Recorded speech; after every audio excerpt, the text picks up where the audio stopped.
A Ruta da Encomenda, vinculada á Orde Relixioso Militar de San Xoán de Xerusalén, é un dos numerosos atractivos do concello de Quiroga. Trátase dun percorrido circular, doado e de algo máis de 6,5 km que comezamos no Castelo dos Novais, a só uns metros do camiño de inverno.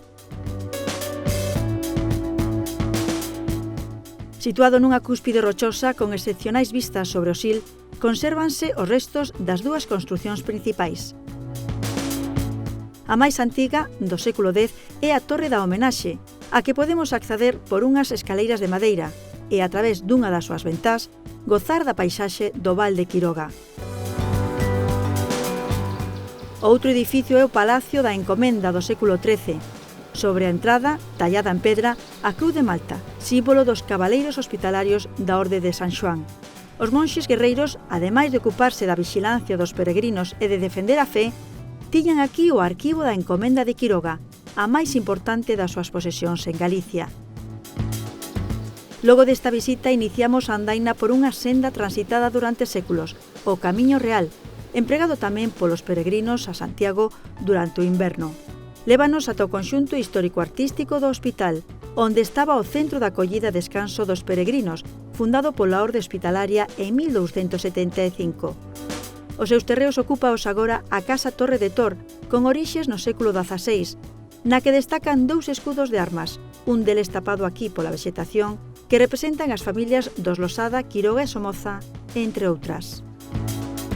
Moi preto atopamos o Pazo da Encomenda do século XIX, nun solar no que antes había varias edificacións da Orde Relixioso Militar relacionadas ca administración dos seus dominios. O seu carón, a Igrexa Parroquial de San Salvador, un conxunto heteroxéneo de construción de diversa época, que pertenceu aos hospitalarios ata a desamortización de Mendizábal. Continuamos a ruta que tamén nos permite gozar das paisaxes do Xeoparque Mundial da Unesco Montes de Courel e da vexetación de tipo mediterráneo do Val do Sil, con abundante presencia de sobreiras e aciñeiras e plantación de olivos e vides.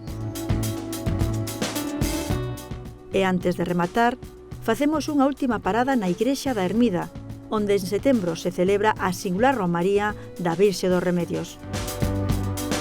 Pero este santuario tamén destaca por ser o lugar no que se descubriu en 1887 o Crismón de Quiroga, custodiado na actualidade na Catedral de Lugo. A peza do século IV ou comenzos do V é unha testemunha clave da historia da nosa comunidade, xa que marca a antigüidade da implantación do cristianismo en Galicia. Unha mostra máis do esplendoroso pasado das terras de Quiroga que contribúe a poñer en valor o seu presente.